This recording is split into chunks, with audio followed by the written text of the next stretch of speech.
आखिर गोल क्यों होता है कुएं का आकार? इसके पीछे छिपी है वैज्ञानिक वजह। एक ऐसा देश जहां किसी इंसान को गुस्सा दिलाने पर भरना पड़ता है जुर्माना और अपराधी को जाना पड़ सकता है जेल। और इस गांव में क्यों करवाई जाती है बैल और गिद्ध की लड़ाई, वजह जानकर हैरान रह जाएंगे आप। अमेरिका के लोग नौकरी छोड़कर क्यों घुमा रहे हैं कुत्ता, और ये शख्स पिछले 24 साल से नारियल पानी पीकर कैसे बचा है जिंदा। यकीनन आपने इससे पहले इतनी अमेजिंग फैक्ट्स नहीं सुने होंगे, इसलिए वीडियो को आखिर तक जरूर देखना। फैक्ट नंबर 1, आप में से बहुत से लोग डॉग या पेट लवर होंगे जो जानवरों के साथ वक्त बिताना पसंद करते हैं।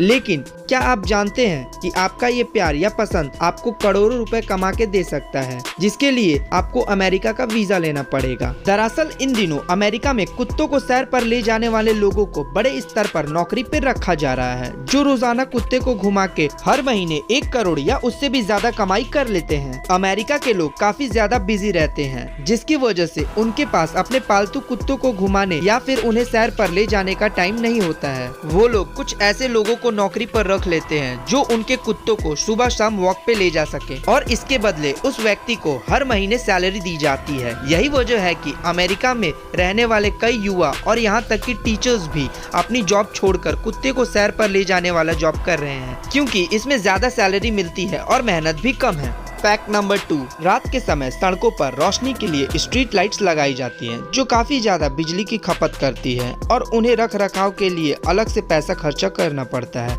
इस समस्या का हल करने के लिए वैज्ञानिक अलग किस्म का पेड़ तैयार कर रहे हैं, जो रात के अंधेरे में चमकने की क्षमता रखता है। इस तरह के पेड़ों को बनाने का अहम मकसद सड़क किनारे लगाए जाने वाले लाइट्स में कमी लाना है, क्योंकि उसमें बिजली की खपत ज्यादा होती है और इकोसिस्टम को भी नुकसान पहुंचता है। प्राकृतिक रूप से चमकने वाले पेड़ न सिर्फ सड़कों को रोशन करेंगे, बल्कि ये हवा को साफ करने के साथ साथ आम लोगों को ऑक्सीजन भी देंगे। हालांकि इस तरह की चमकने वाला पेड़ बनाना वैज्ञानिकों के लिए काफी मुश्किल काम है, जबकि धरती पर पेड़ों की कुछ ऐसी प्रजातियां पाई जाती हैं जो रात के समय चमकते हैं, लेकिन उनकी रोशनी काफी धीमी होती है और इस तरह के पेड़ काफी दुर्लभ माने जाते हैं। लेकिन अगर वैज्ञानिकों को चमकने वाले पेड़ या पौधे बनाने में सफलता मिल जाती है, तो भविष्य में हमें सड़क किनारे लाइट्स की जगह जगमगाते हुए पेड़ पौधे दिखाई देंगे। नंबर 3, नारियल पानी पीना सेहत के लिए काफी अच्छा माना जाता है, जिसकी वजह से कई लोग इसे अपनी डेली डाइट में शामिल करते हैं। लेकिन आज हम आपको एक ऐसे शख्स के बारे में बताने जा रहे हैं जो पिछले 24 साल से सिर्फ नारियल पानी पिए जा रहे हैं और एकदम स्वस्थ हैं। दरअसल बालकृष्णन नाम के शख्स को 24 साल पहले पेट में गैस संबंधित परेशानी हो गई थी, जिससे छुटकारा पाने के लिए उन्होंने नारियल का पानी पीना शुरू कर दिया था। इसके बाद बालकृष्णन की गैस की समस्या पूरी तरह से खत्म हो गई। फिर उन्होंने कोकोनट डाइट पर जाने का फैसला लिया।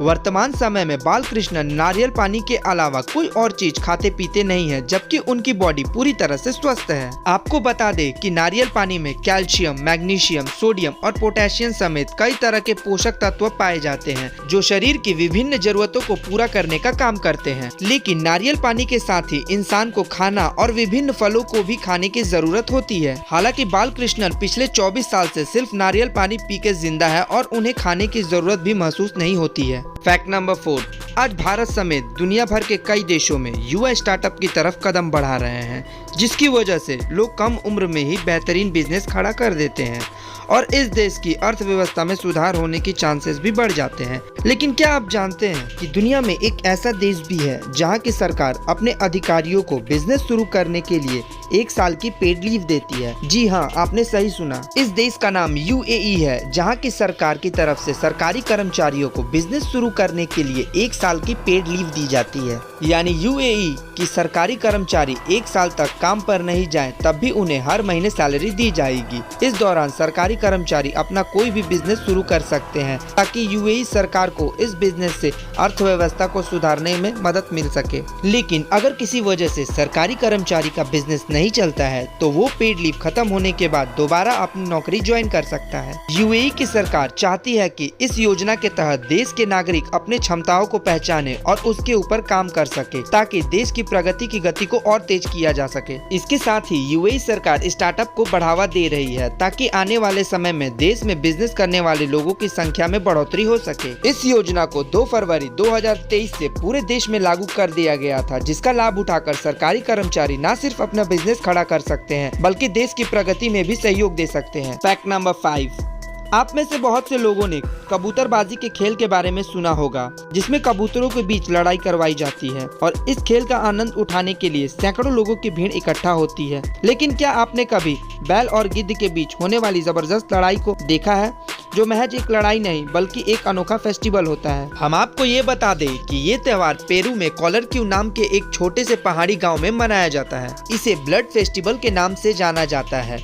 इस फेस्टिवल में कोंडो प्रजाति के गिद्ध को बैल के साथ लड़वाया जाता है, जिसके लिए पक्षी को सबसे पहले शराब पिलाई जाती है। इसके बाद बैल और गिद्ध को एक मैदान में छोड़ दिया जाता है, जिसमें कीचड़ और गंदगी होती है। इस दौरान बैल के पीठ पर गिद्ध को बांध दिया जाता है और फिर गिद्ध अपनी चोंच और पंखों से बैल के ऊपर हमला करता है। इसके बाद कुछ लोग बैल को लाल कपड़े दिखाकर उसे गुस्सा दिलाने की कोशिश करते हैं, जिसके बाद बैल अपने ऊपर बैठे गिद्ध को नीचे गिराने की कोशिश करने लगता है। इस तरह गिद्ध और बैल की लड़ाई शुरू हो जाती है और आखिर में जो जीव कमजोर पड़ जाता है उसकी हार हो जाती है और दूसरे जानवर को विजेता घोषित कर दिया जाता है। आपको बता दें कि पेरू में विभिन्न शहरों में इस त्योहार की जमकर आलोचना होती है, जबकि कई जगहों पर इस त्योहार को पूरी तरह से बैन कर दिया गया है। लेकिन कोलरक्यू गाँव के लोग इस लड़ाई को अनिवार्य मानते हैं, क्योंकि उनका मानना है कि अगर इस लड़ाई में गिद्ध की हार होती है तो वो साल उनके लिए अशुभ होता है और लड़ाई में गिद्ध जीत जाता है तो वो साल गांव वालों के लिए खुशहाली लेकर आता है। यही वजह है कि कोलरक्यू गांव के लोग अपने अच्छे और बुरे साल का पता लगाने के लिए इस युद्ध को करवाते हैं, जिसमें ज्यादातर बार गिद्ध की ही जीत होती है।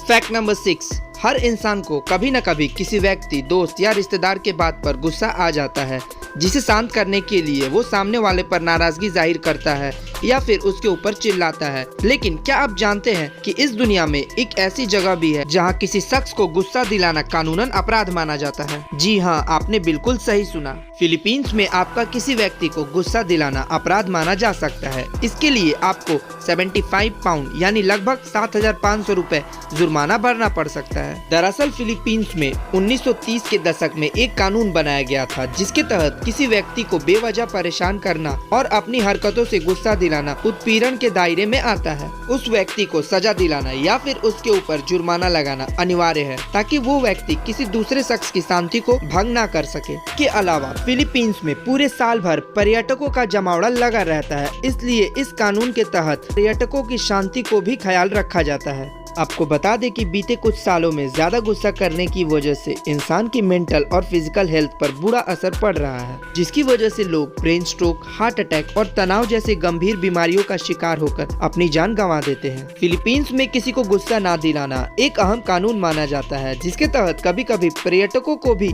जुर्माना भरना पड़ता है और इस वजह से कई लोग इस कानून की आलोचना भी करते हैं। फैक्ट नंबर 7, प्राचीन भारत में हर गांव और कस्बे में कुआं होता था, जो पीने के पानी का एकमात्र साधन था। हालांकि बीते वक्त के साथ लोगों ने कुएं का पानी इस्तेमाल करना बंद कर दिया और वर्तमान समय में कई राज्यों में कुएं पूरी तरह से सूख गए हैं, जबकि कई जगहों पर आज भी कुएं का पानी इस्तेमाल किया जाता है। लेकिन क्या आपने कभी कुएं के आकार पर गौर किया है, जो हमेशा गोल होता है, जबकि कुएं को कोई दूसरा आकार भी दिया जा सकता है? दरअसल कुएं के गोल डिजाइन के पीछे वैज्ञानिक वजह छुपी हुई है, जिसके बारे में बहुत ही कम लोगों को पता है। कुएं की खुदाई के दौरान उसका आकार गोल हो जाता है, जिसके बदलने या फिर उसमें किसी तरह की कलाकारी करने में अतिरिक्त समय, पैसा और श्रम खर्च होना तय था। मजदूर गोल आकार के कुएं को पत्थर और सीमेंट की मदद से मजबूत कर देते थे, क्योंकि गोल आकार का कुआं ज्यादा लंबे समय तक टिकाऊ रहता है और वो पानी के ज्यादा दबाव को भी आसानी से झेल सकता है। कुएं का आकार गोल होने की वजह से उसके अंदर पानी का प्रेशर और तापमान एक समान रहता है, जबकि पानी की वजह से कुएं की दीवारों को भी नुकसान नहीं पहुंचता है। इसके अलावा गोल कुएं से रस्सी की मदद से पानी खींचना भी आसान होता है, जबकि चौकोर या किसी अन्य आकार के कुएं से बाल्टी की मदद से पानी को बाहर निकालना मुश्किल होता है और कुएं की मजबूती भी कमजोर हो जाती है। आज के लिए इतना ही, मिलते हैं अगले वीडियो में।